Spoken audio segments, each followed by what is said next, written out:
Well, good afternoon, West Ham fans. Happy Friday. We have done another week. Well done. Congratulations. Kudos to you. This morning we did a bit of a deep dive into who exactly is Mohamedou Kante and who is Josh Ajala, using Statman Ben, profiling those players in terms of where, what traits are good, where they'd fit into maybe a West Ham first team, that type of thing. So go and check it out. It was really well received. We did it on 𝗩𝗟𝗠𝗏 𝗥𝗡𝗑𝗏 last Monday in the Academy show, and so we thought we'd run a few extra. People asking for things about Josh and things about Kante, so we delivered. But we're also going to deliver now with 𝗔𝗏𝗏𝗏𝗏𝗏𝗏𝗏𝗏𝗏𝗏𝗏𝗏. It is Hammers Headlines in association with those lovely friends over at KUMB.com. Don't forget to check them out for latest news, reviews and opinions. We've got 4 stories to talk about. Are they 4 transfer stories? 4 transfer stories.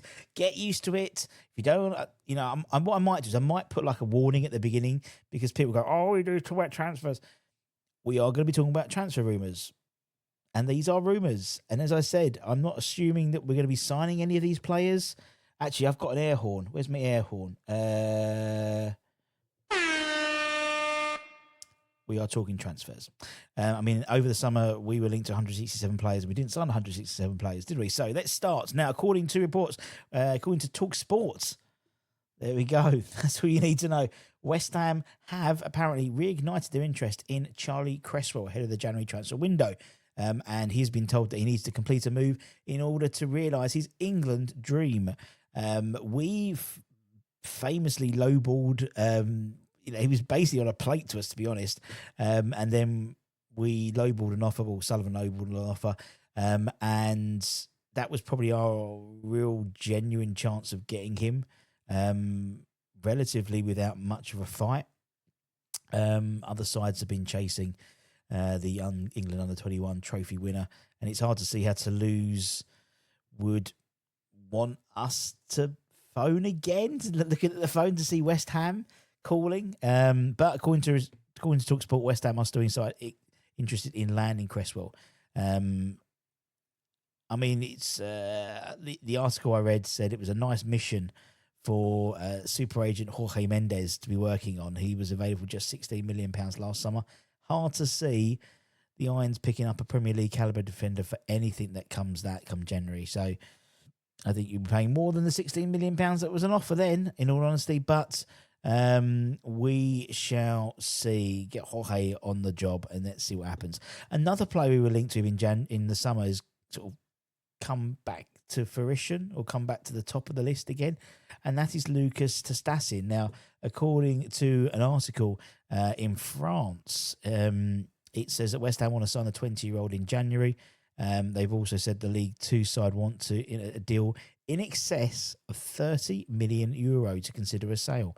Probably the time again has passed really to get a decent deal. We could have got a decent deal at the end of in the summer when obviously St Etienne, Lucas's side, were relegated, but since he's pretty much carried on where he started. Well, he started off where he carried on. Where he started off where he carried on. Or it is.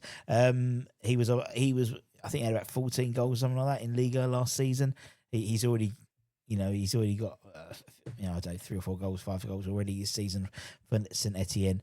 However, he was interviewed the other day, and he said, "At the moment, I'm just a St Etienne player. Do I have to leave? No, definitely not. But it will depend on whether in the coming weeks, I love the big 5 leagues. If I ever get a chance to explore a new league, I'm open to it. The most important thing is to be playing football at the highest level as possible. That's what every footballer wants." So basically, he wants to play in one of the top 5 divisions, and there'll be clubs in all those divisions interested in him. That's without a shadow of a doubt. So again, I think one we missed the boat on. I mean, in all honesty, missed the boat in terms of getting him at that price. In the same way that I think Charlie Cresswell you could have got for 16 million last year. However, I reckon it's going to cost you 20 at least now, just because there's going to be other clubs interested in him. But he really is the type of player I think we sort of need in that central defence. Charlie is quite an old school defender in some, he's sort of young. Don't do him a disservice, but he's like a young Craig Dawson in terms of his physicality. He's a very physical player, and I think we miss that. We've got some players who are very, I think Max is getting a little bit better. I think 𝗪𝗪 is more of a silkier player, so to speak. But I think sometimes you need someone, particularly now, with this sort of change in the way the Premier League is playing. It's very much more aggressive, up front, set pieces, things like that. You need someone who's going to just basically stand and be counted. And I think Charlie's one of those players. I really hope he's on the list in terms of players we bring in. We've also been linked with other players. Obviously, we were linked with the Brazilian guy from Lille as well. So yeah, there's no doubt going to be a million irons in the fire. Elsewhere, we're apparently staying with Brazil, and we're looking to get another Palmeiras because the last one's managed to break through the side, so it makes perfect sense to bring another one in, surely. But according to Eduardo Borges from AS, he said that West Ham have joined the race to sign one of Brazilian's most exciting young talents, and have apparently made an approach to sign Palmeiras attacking midfielder Allan Elias. Now, the 21-year-old has emerged as a prime target for several Premier League sides, with the Hammers, Everton, Fulham, all making inquiries about his availability. The trio have apparently established contact over the versatile starlet, who has been turning heads across European football. Apparently, it's believed that an offer north of £17.5 million could be enough, despite having an £84 million release clause. Go figure. That sounds like West Ham negotiations. 84 is your million. Okay, 17 off. Done. What makes Allan particularly intriguing is his potential. He's a product, obviously, Palmeiras' famed academy system. And joined the Youth ranks in 2019. Has worked his way through the system to become a key figure in the first team. Last year, 10 goal involvements across 50 appearances in all competitions. And has been described as another diamond to come through the Palmeiras youth system. And amid his dream of playing for Brazil, a move to the Premier League would surely appeal to him ahead of a World Cup year. And I think that's the thing. There's lots of loan deals and things, I think, in January, not necessarily for the benefit of the club, but the benefit of the player in terms of them getting minutes. So, we spoke about Lewis Skelly, and Charlie Cresswell potentially, and a lot of these players who may be on the peripherals, a decent run, a decent 6-month run in the Premier League could potentially make a difference. But I just don't. We've already got Louis Guilherme, unless we're going to do a swap deal with Louis Guilherme. That, because obviously we bought him from Palmeiras. But I still think there's something in Guilherme. I still think there's a player there, and I just don't think we utilise it. And I think actually we're getting to a point now where in some positions I think we're oversaturated. So someone like Louis Guilherme, he's got Somerville in front of him. In theory, he could even put Diouf in front of him, really. In terms of that left-hand side. The right-hand side, maybe he could come on instead of Bowen, but Bowen's basically Bowen at the moment. He's actually preferred position, according to Tim Vickery, was as a 10.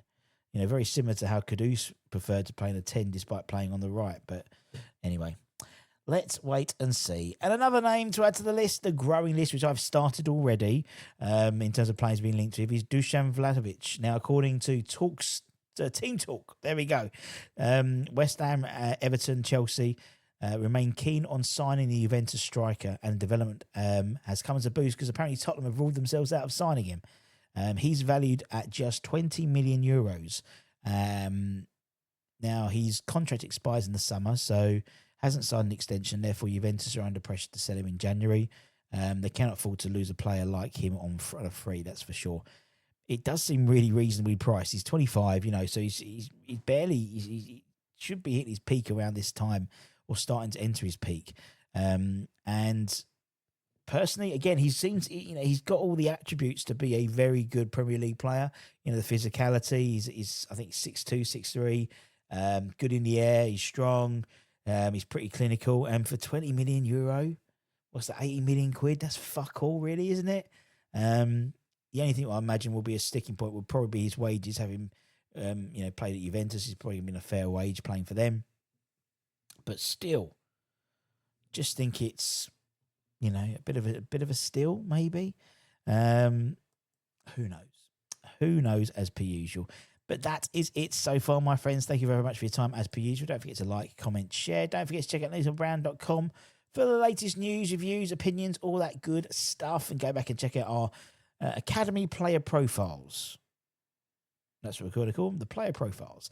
So go and check those out. We put them 2 up today in the morning, all about Mamadou Kante and Joshua Zala. Anyway, until next time, take care, my friends. Have a lovely weekend. West Ham can't ruin it, can they? Or can they? No, I don't think they can. Or can they? I don't know. Bye-bye.